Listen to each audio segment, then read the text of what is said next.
In this video, we're going to be discussing Rabbi Saadia Gaon, one of the great Gaonim in the end of the Gaonic period, a very fascinating, interesting figure, and a great philosopher, halachist, Talmudist, poet, and as well as a Kabbalist. So let's get into it.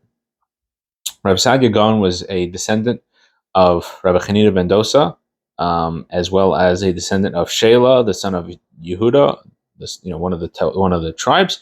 That was his lineage. In fact, he named his son Dosa, who ended up succeeding him. So that was kind of how it seemed that he named after his ancestor, Rabbi Hanina ben Dosa, or Rabbi Hanina's father, Dosa. He was born in the year 1882, and he passed away in the year 942. Sorry, not 1882, 882, and passed away in the year 942. He was born in Egypt, which is very interesting, as far as Egypt was not a center of Torah at the time.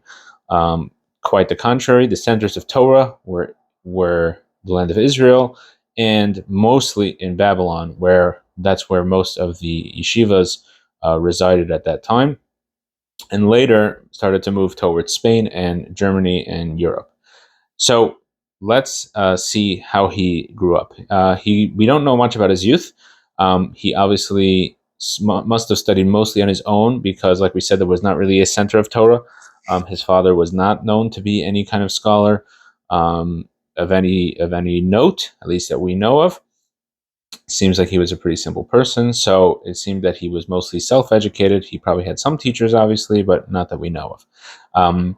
He obviously also was well-versed in Arabic. He learned some sciences, philosophy, things like that were popular in Egypt, and he used them throughout his career, as we shall see in 1 second. As well, at some point, he emigrated to the land of Israel. Specifically, there was a yeshiva at the time in Tveria, and this is where his career starts, as he starts to write polemics. He starts to write books and pamphlets against the Karaites. The Karaites are people who do not believe in the oral Torah, and they believed only in the written Torah. And he wrote, at that time, when he wrote one of his first books against them, and he wrote in a poetry style, and he decided to write this whole long poetry defending the oral law, defending the sages of the land of Israel, his colleagues, his teachers, and as well showing what was wrong in their ways. He also, at that point, he wrote a book about the Hebrew language, very fascinating book, and also it taught how to write poems. He was very into the Hebrew language, something that maybe because of that he had to deal with the Karaites and their knowledge of the Tanakh, he had to deal with that. So he seems that he went the other way and trying to show how the correct way to understand Tanakh, to understand the Torah, the prophets, and the writings. At some point, he decides to move away from the land of Israel. He has a falling out at that time with a great sage of the land of Israel. His name was Aharon Ben Meir. Aharon Ben Meir had a different understanding of the Jewish calendar than what already had been, basic, decided upon by all Jews, starting with Hillel II. Not Hillel, the great Hillel the Elder, but his, I believe, grandson or great-grandson, Hillel, who had developed the calendar. And Aharon Ben Meir wanted to totally change that. And basically what would end up happening, if you followed Aharon Ben Meir's calendar, you would end up having, Yom Kippur 2 days before everyone else, or Pesach when everyone is eating chametz, or vice versa. So it was really a real big problem. You could have two Torahs, you could have two Jewish peoples, and this was something that Rabbi Saadia realized was a big problem, and he wrote many, many letters to Aharon Ben Meir, and eventually he makes his way to Baghdad, where he continues this fight, and was eventually successful, obviously, because we only have one calendar. But at that time, he comes into a political situation. He comes to Baghdad, eventually makes his way to Pumbedisa, which is one of the areas in Babylon that had a big academy. At that time, it was the strongest academy And again, as we discussed previously, the head of the academy was called the Gaon. And there was another leader of the time, was called the Reish Galuta, was the head of it's called the chief exilarch, the head of the exile, and he was a descendant generally of King David. Sometimes they were more knowledgeable in Torah, sometimes less, but they had a lot of political power. The Jewish people had a little bit of autonomy at that time in Babylon and Iraq.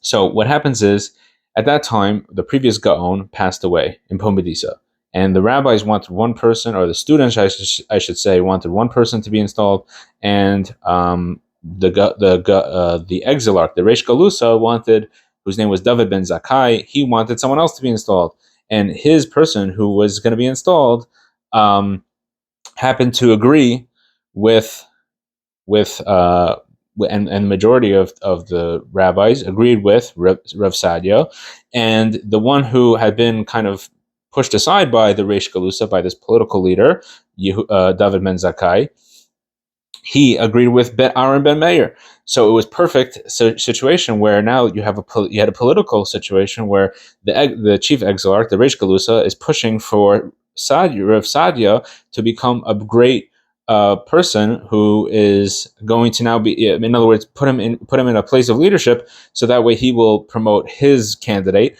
and that's exactly what happens. Rav Saadia becomes a chieftain, like one of the great, not the Gaon, but who was the head of the academy, but he becomes one of the main rabbis in Pumbedisa. Eventually, because now he has this political relationship with David ben Zakkai, this Reish Galuta, when there's a leadership vacuum in the Yeshiva of Sura, another city in Babylon, he appoints Rav Saadia to become the head of the academy, which was a big break in tradition, because they had never appointed a Gaon who had not studied in Babylon or Israel. For sure, someone who had not studied in one of those two places. Maybe they had only even appointed someone who had only studied in Babylon. At any rate, he had been born in Egypt, so he was a complete outsider. But because of his political connection, he is appointed as the Gaon of Sura. Now, Sura at the time was suffering from a lack of Torah scholars, and the yeshiva was falling apart. And Rav Saadia, now known as Rav Saadia Gaon, or an abbreviation called Rasag, as you'll see in many people will say Rasag, and in later rabbis will quote Reish Samach Gimel. So Rav Saadia Gaon now decides he's going to rebuild this yeshiva, and he rebuilds it from nothing. And at the leadership was so lacking that even the previous Gaon, was not really somebody who should have been in charge, but they just didn't have anybody else. And he starts to bring people from Masa Machasia, which is another area in Babylon, and he starts to write letters to his home country in Egypt and other places, and he says, send us your donations and send us your questions. We are rebuilding this yeshiva, and he makes the Yeshiva in Sura and rebuilds it, and against all odds. However, it didn't last long.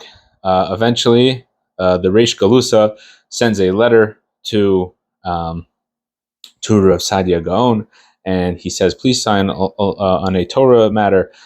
Please sign on my decision. And Rav Saadia refuses, even though the other Gaon of Pumbedisa had agreed to sign on. He refuses. He said, this is not correct. And he sends his son to essentially threaten him. And eventually his son actually physically threatens him. He says, I will beat you up. So they threw him out of the academy. And then the Reish Galuta, at that point, he had disrespected his son. He threw him out of the academy, even though his son was going to be violent towards him. Because of what his students had done and locking them out of the academy, he removes him as the Gaon, and he puts in someone else. Rav Saadia retaliates, puts him in Cherem, bans him, and then he makes another Reish Galuta. It becomes a very, very complicated situation.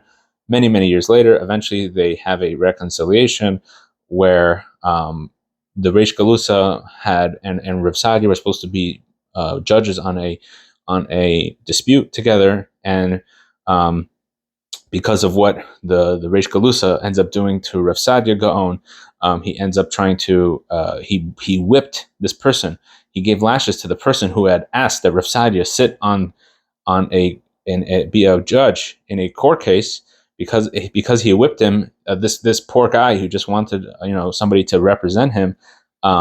This was too much, and they end up making peace in a long process, a very long story. They make peace, and Rav Saadia is reinstated as the Gaon of Sura. I hope that made sense. A little bit of a long, convoluted, crazy political story, but it really shows on his number one, the fact even though this person had helped him bring him to greatness by appointing him as the Gaon of Sura, when he felt it was not appropriate, he did not just sign on because he felt politically it would have been the right thing, which it would have been, but he was against his morals. Eventually, not so long after, Rav Saadia, towards the end of his life, the David ben Zakkai takes over. Passes away. The Reish Galuta passed away, and then his son takes over. His son passes away, and he leaves a small young boy at the age of 12, who's now supposed to be the Reish Galuta, supposed to be the head exilarch, but he's 12 years old. And Rav Saadia brings him in, takes him in, and raises him like a son. But that only lasts, again, a couple of years, and then Rav Saadia passes away at the age of 60. It seemed that these years of all these different things going on politically took a big toll, and he passed away very young at the age of 60. So let's look at some of Rav Saadia's achievements as far as his writings, many of which are not extant today. He wrote, we said, he was an expert in language. He was an expert in poetry, and he wrote books about that. And he really felt it was important so people could understand Torah. It wasn't like he was into language. He really felt this was important. People should study Torah correctly and study Tanakh correctly. They had to be knowledgeable in language.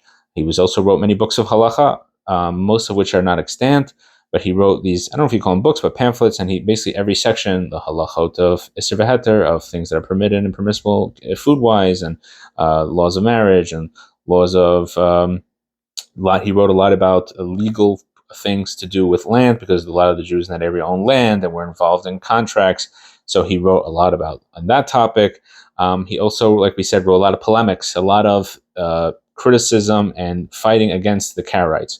He disproved their idea that you cannot light a candle before Shabbat. He disproved all their understanding of how they read the Torah. He disproved that they said that you were not allowed to. One thing that they felt was important is that the only things that should be in the prayer should be from Tanakh, should be specifically from the book of Tehillim, which obviously is not correct because we're asking God for things. We're not using God's words. We're supposed to use our own words. And therefore he showed how he proved from the text how we are supposed to pray in the way that we pray with these blessings that the rabbis instituted. And many other things, fighting against the Karaites, and showing them how, and he was very successful. The Karaites at that time were strong in the land of Israel, a little bit in Egypt, and he did a very good job of pushing them towards true Judaism. He also wrote, like we said, about the calendar. He wrote a lot about astronomy and other topics, all related to the Jewish calendar that we talked about. This was part of his political rise, I guess you could say, was this idea of fighting for the authenticity of the Jewish calendar. He also wrote a book of philosophy, Emunah Videos, till today, I believe it's extant. It's been translated into English. A lot of these books, by the way, that were specifically the books of halacha and the books of philosophy, these books he wrote in Arabic because he felt this was for the masses, so he used the language that was for the masses. He translated Torah into Arabic. I don't know if that's extant today. I believe some of it has survived. He also wrote commentaries on the Torah, and went through many versions of it, and it ended up being finished by his sons and students, etc. And he also wrote a book on Kabbalah. He wrote a book on Sefer Yetzirah, like we talked about previously. Sefer Yetzirah is a book attributed to Abraham and Rabbi Akiva and others who wrote down these Kabbalistic ideas. He wrote a commentary on that. He also wrote a siddur, one of the first siddurim. He did not call it a siddur. I believe Rav Aharon Gaon was the first one to write a siddur, but Rav Saadia also wrote a siddur.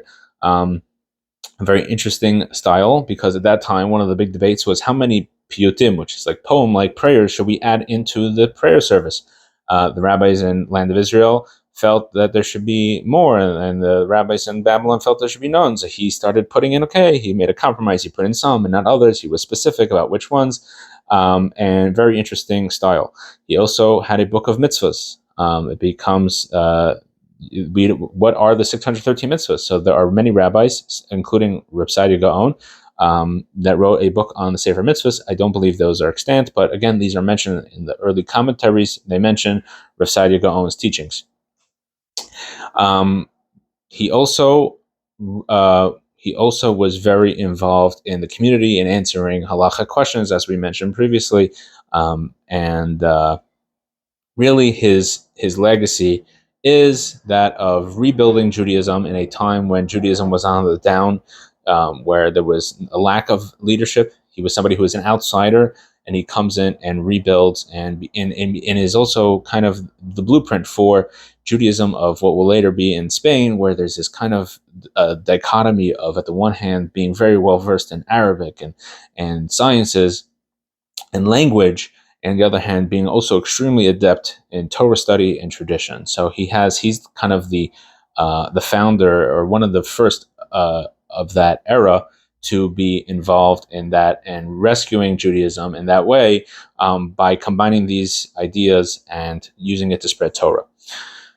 He also, we'll finish off with one of his famous teachings, is that he said the purpose of creation has to be man.